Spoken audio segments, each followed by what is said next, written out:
All right, so instance. Hi, everyone. Good afternoon. My name is Anne Mesembe. I'm the Education USA advisor here in Calabar, Nigeria. And today we welcome you to our HEI showcase. And then we have Cleo Glenn from University at Albany, SUNY. So today she will be making very interesting presentation, and you're going to learn a whole lot about Albany. So over to you, Cleo, to justice to your presentation. Thank you so much, Anne, and thank you so much, Education USA Nigeria. It's a real honor to spend some time with you all today. I visited Nigeria a few times, and it's just a beautiful country, so I'm always very happy to talk to everybody here. So I'm going to go ahead and share my screen and my presentation. I'll be going over just some information about my university today. Again, it's the University at Albany. We are a public research university located in the state of New York. So I'll be going over our location a little bit, as well as some of our programs. So the University at Albany, like I said, is a research institution. So we are part of the State University of New York. So some of you may have heard of the SUNY system. It's a collection of about 64 different universities across the state of New York. We're all part of one system, but we all offer different programs, all different application requirements, all different admissions requirements. It's all a little bit different, but we're part of the same system. So we are one of the 64 universities that are across the state of New York. So again, these are all public institutions. So we're a public Research One university. We focus a lot on research. So what a Research One university basically means is it's a designation that shows that all of the programs are really focused on research production. Faculty is focused on research production and the research process. So if that is something that you want to learn or be a part of, a Research One university is a great thing to look for. We also focus a lot on career preparation. So in addition to that kind of academic side, we also have programs that focus on, again, the career prep, the career advising, which you'll kind of see throughout either bachelor's, master's, PhD programs. You'll kind of see that as part, a theme as part of all of our programs. So I'll go over, like I said, our location in a little bit. Some people get a little bit confused of where we're located, but I'll go over that. And again, I get some resources for international students as well. So this is where we are. So we are about 2.5 hours north of New York City. So we're on the eastern side of New York State. So we are on the eastern side of the United States. These are just some pictures of our campus. So we're a medium-sized university by U.S. standards. We have about 17,000 students total. About 4,000 of those are graduate students, and about 13,000 are undergrad. We have about 1,200 international students. We're kind of in the middle of a lot of different bigger cities. So we're nearby New York, Boston. We're pretty close to Montreal, close to Washington, D.C. So again, we're kind of in the middle of a lot of different locations. The capital region, which is what it's known as, so Albany is part of the capital region of New York, is about 1 million people total. So it's kind of a combination between city and kind of rural area. So it's a nice balance. We are also part of New York's Tech Valley. And so that basically means that our location is kind of in the center of this area where a lot of different tech companies have their headquarters. So companies like Regeneron, GE, Global Foundries, they all have some of their offices and headquarters in this area. So it's a great place for students to network with these companies. A lot of students have done internships with them. So it's a really good place to be. New York State in general really focuses a lot on education, but this area especially, we have a lot of colleges in this area. So you wouldn't be the only college student walking around. There's a lot of different students in this area pursuing lots of different programs and degrees. So it's a really good place to be a student. Like I said, we are very close to nature and the outdoors. We have one of the largest state national parks just a couple hours north of us, the Adirondack State Park.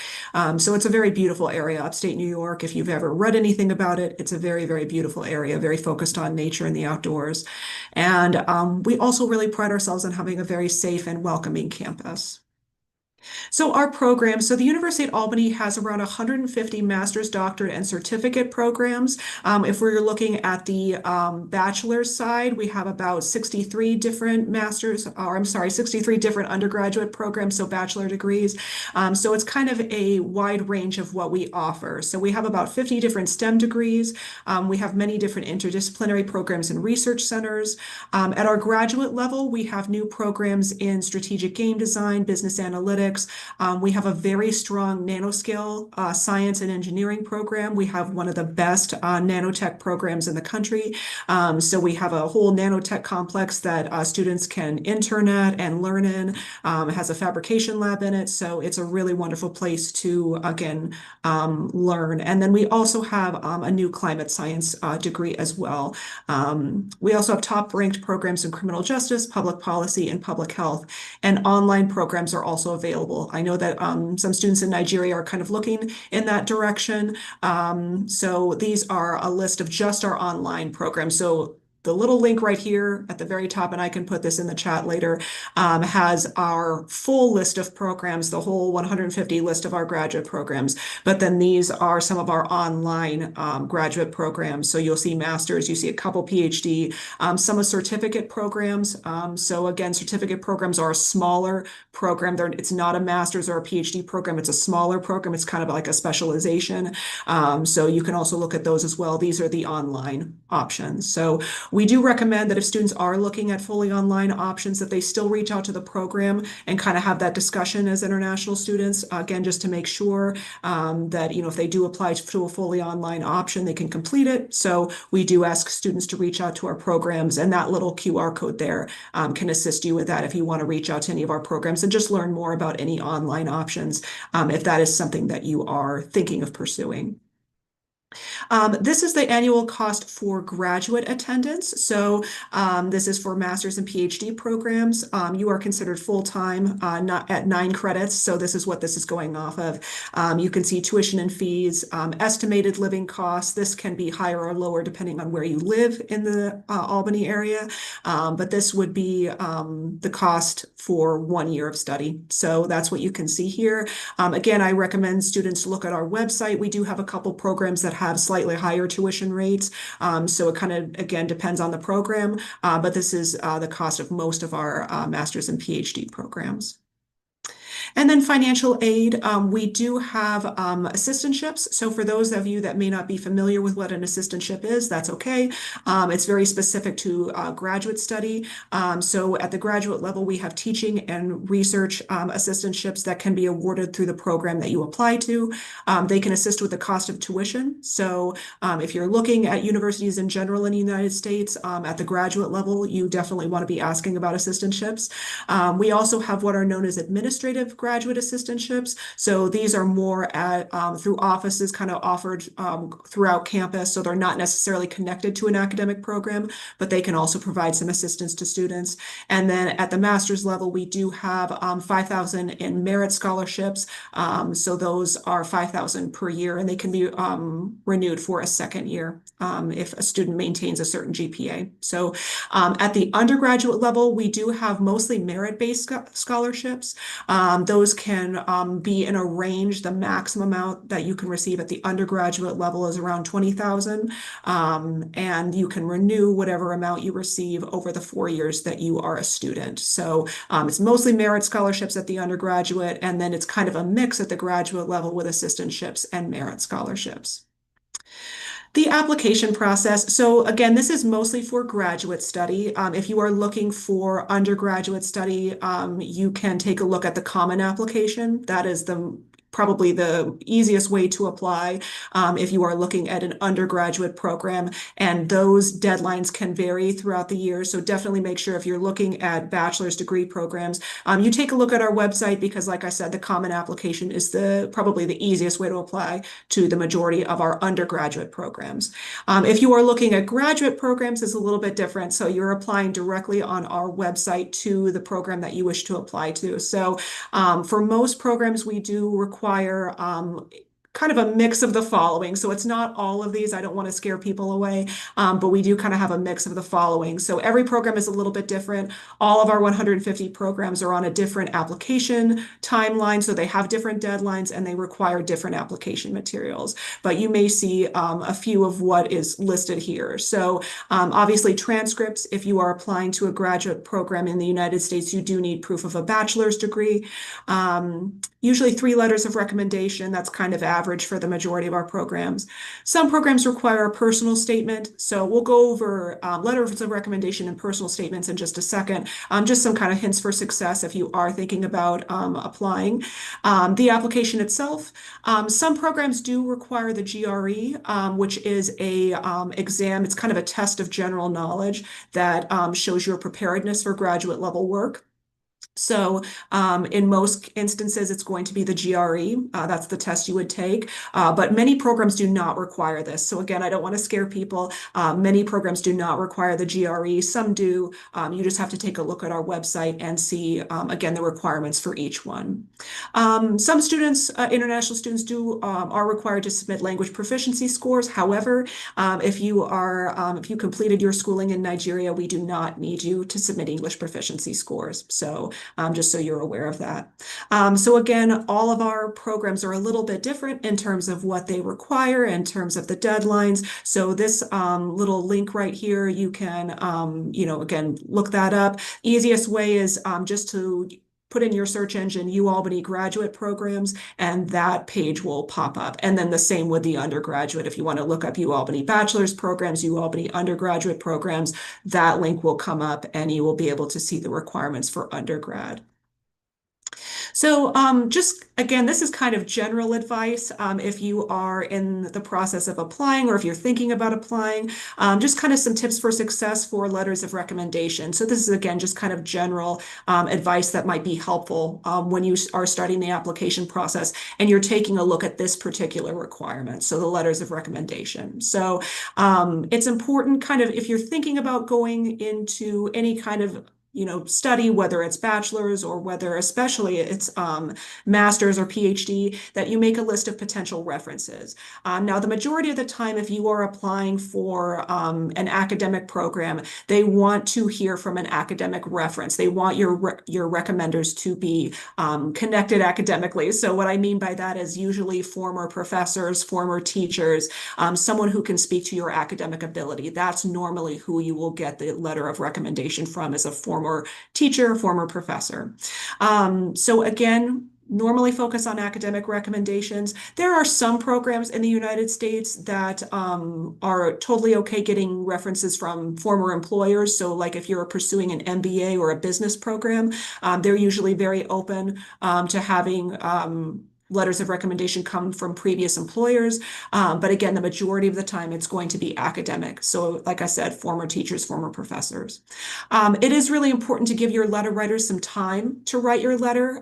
As everyone probably understands, these recommenders can be very busy, so they may be teaching classes, they may be professors, they may have a lot to do. So give them some time to write your letter. If you can give them 4 to 6 weeks notice before the deadline of your application to again get that letter in, then that's helpful. So and try to make sure you get your letter back at least 1 month before the application deadline. Again, just to give yourself some time and to make sure that that letter arrives in time for the deadline of the application. In most instances, at least for the University at Albany, you do have to have all your application materials submitted before the deadline. So again, if a letter is missing, you don't want that. So again, you want to give your letter some time. In general, you may want to talk to your recommender before you begin the process of the application. So if you have a recommender in mind, let's say a former teacher or professor, maybe meet with them, talk with them about what you've been up to. If you haven't, seen them in a while, give them a copy of your resume. That can sometimes help in the process of them writing a letter, so that they can kind of understand again what you've been up to and what your goals are in this program. Definitely make sure you let your recommender know how to submit your letter, because again, it's different at every school. They all have a different process. Normally, you as the student will not be uploading the letter. It will actually be the recommender who will be doing that. So normally it's a process electronically where they maybe do it over email or through kind of a portal online. So it's really important to ask your particular school if you're applying what their process is. With the personal statement, again, this is something that if you are applying to any university in the US, if they require a personal statement, they will definitely look at that. So it is really important to spend some time on this. It likely will be, you will not be submitting your first draft on this. So when you're writing the statement, it will not be something that you'll submit as your first draft. You will have to go through probably multiple drafts. I highly recommend having someone look over this, someone trusted, whether it is someone like an advisor, a counselor, a teacher, someone in Education USA, someone to look over your personal statement before you submit it, so that again, you can make sure that it is clear, it's concise, and it's telling your personal experience about why you are deciding to go into a particular degree program or a particular field of study. So a lot of people, when they write the personal statement, they often repeat the resume, but really the personal statement is about giving meaning to your resume. So you're taking a few experiences that highlight, again, why you are choosing a particular program, an experience that inspired you to pursue a particular career or a particular degree, and that's what you're going to be writing about. So throughout the personal statement, you may want to talk about your research interests, again, your unique story, your journey to deciding to apply for a graduate program, maybe the steps you have taken to build expertise, if you've taken additional classes, or maybe you've worked someplace that has to do with the field that you want to study. That's helpful as well. Your short-term and long-term goals, why in particular university is your top choice. That's one of the biggest mistakes that I see, is that individuals will send the same personal statement to all the universities that they apply to. You want to make sure that your essay is tailored to the university. So do a little research about their program, really talk about why specifically you're choosing a specific program in a university, and kind of go into that. So, look at the program's focus, and that's also for your benefit. It's not just for the benefit of your personal statement. It's also for your benefit. You want to make sure that whatever program you apply to, it works for you. It fits your goals. They are pursuing, or their projects reflect what you want to study. Their professors are teaching the things that you want to learn, because every program all through the US has a different emphasis. So you want to make sure that when you're looking at a particular program, they are teaching the things that you want to learn that will help you again in your specific career. You can talk about your goals, how maybe your research interests align with those of the faculty. Again, that's kind of going to be through your research, making sure it's a good fit for you. So those are the type of things that you can talk about in your personal statement. You don't have to include all of these, but it is something that can be helpful as you go through that process. To kind of change the topic a little bit, we do have an office that is specific to helping international students. So at the University at Albany, we have our International Student and Scholar Services Office. They are a really great resource for international students as they kind of transition between moving to the United States and then, again, fully becoming students at the University at Albany. So we know that can be sometimes stressful and difficult. So this office is there as a support. So if you are a student on campus, you are welcome to work with them, and they also have a lot of information and resources that they provide by email as well. And then in terms of career preparation, I kind of went into this a little bit with the University at Albany, but we really do have a focus on career preparation.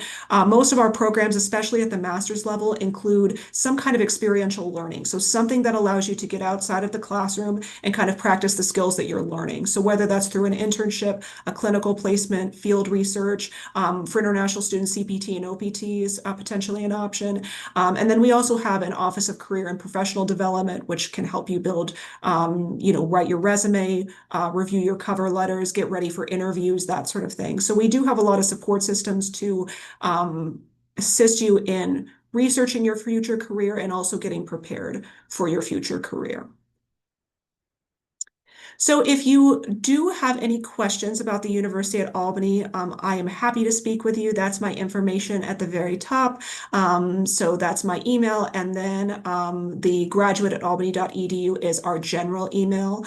If you are looking for the undergraduate office, if you're looking more for bachelor's and undergraduate degrees, you can reach out to the undergraduate admissions office at uginternational@albany.edu. So that's uginternational@albany.edu for the undergraduate, and then for the graduate, it's just graduate@albany.edu. So that's our contact information. You can follow us on social media. And also you can scan this little QR code at the very side there. If you do want more information, you're welcome to do that. But if anybody has any questions, I'm happy to answer them. I don't know if there are questions in the chat, but I'm happy to answer them about the University at Albany or just, graduate study in general. Yeah, thank you so much, Mary. That was very comprehensive.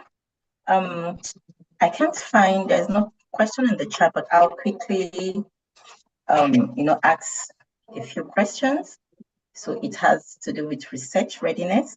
So the question is, how can students show they are ready for graduate level research? I'm excited that university is an R1 research public institution.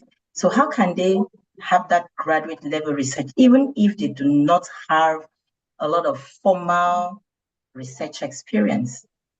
Yeah, so, there are a couple things. I do want to say, especially at the master's level, there is not an expectation that students will have had tons of research experience. So I do want to make that clear. So a lot of the goal of a lot of our master's program is to teach students about the research process. So it is not a requirement, like I said, especially at the master's level, that you have tons of research experience before coming in.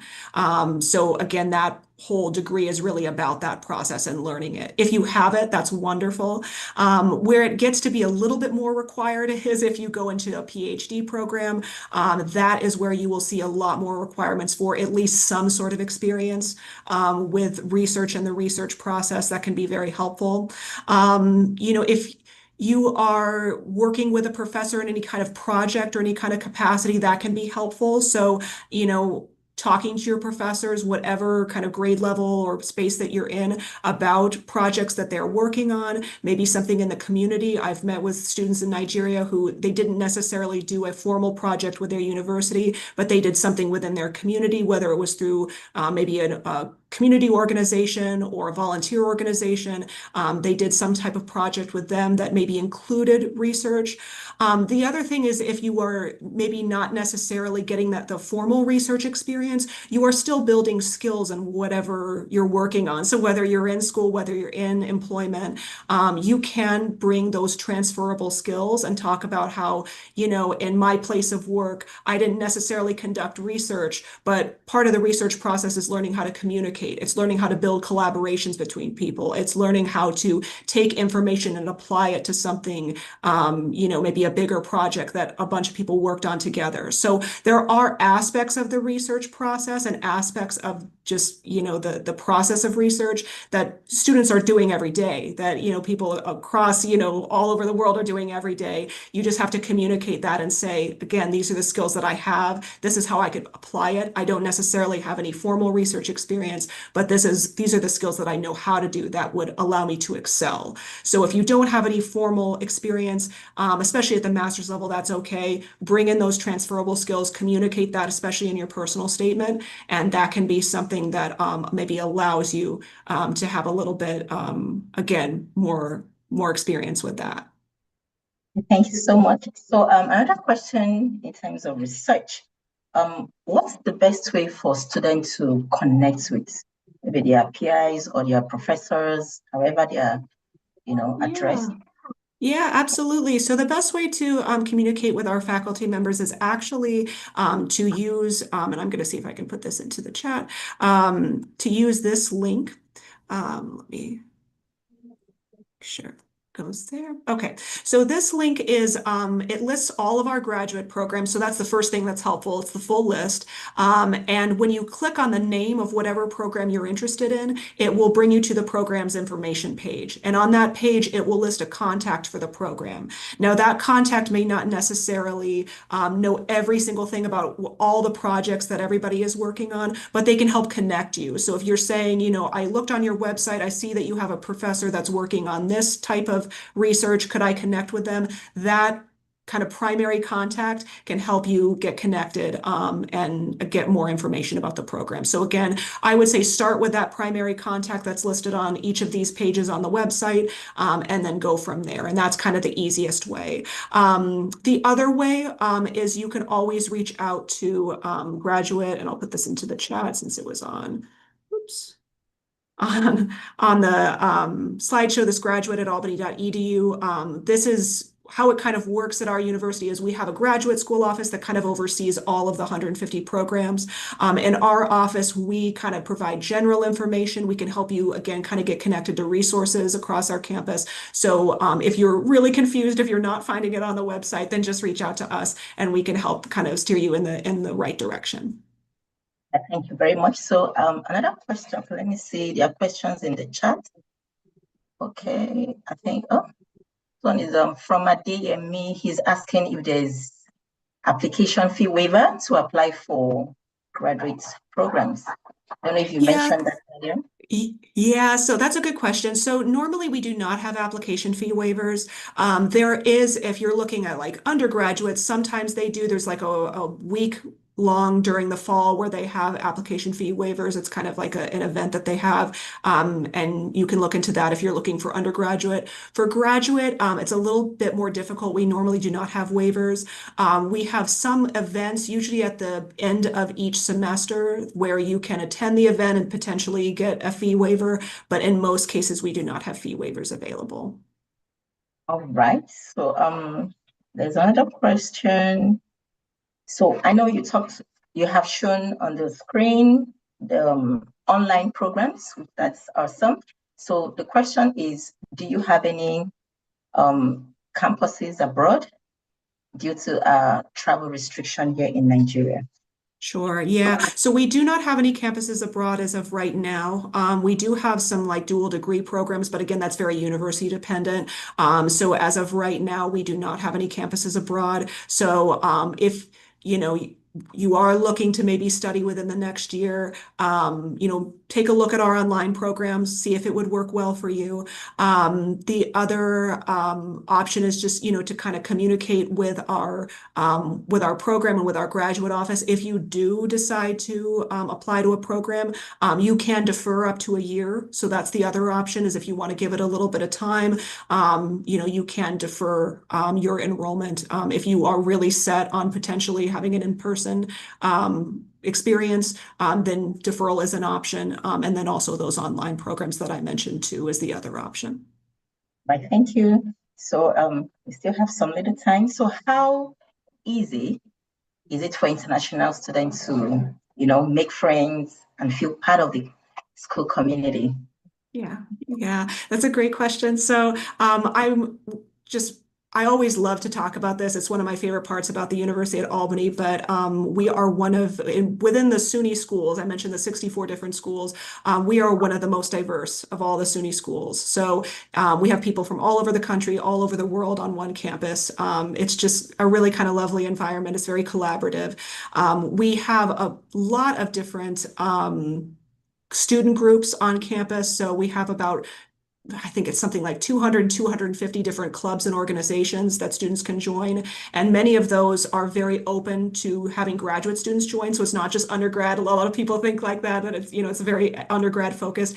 A lot of grad students are part of student government. They're part of sports. They're part of arts clubs. We have a really wonderful African Student Association. They, just they host these beautiful events on campus. So they're very, very active and very inclusive of everybody. So, there are lots of ways, especially for graduate students, to get involved on campus and also in the community as well. Albany is a very welcoming community. So there's a lot of different, volunteer opportunities and ways to kind of, get involved and meet people. So there's a lot of options, especially for graduate students in this area. Right. So this last question is from one of the American species, Unilag.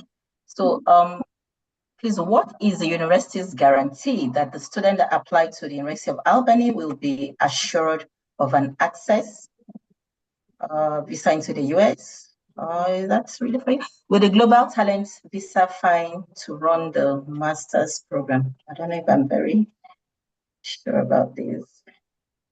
So yeah, at the university level, there is a separation between the process of applying for the visa.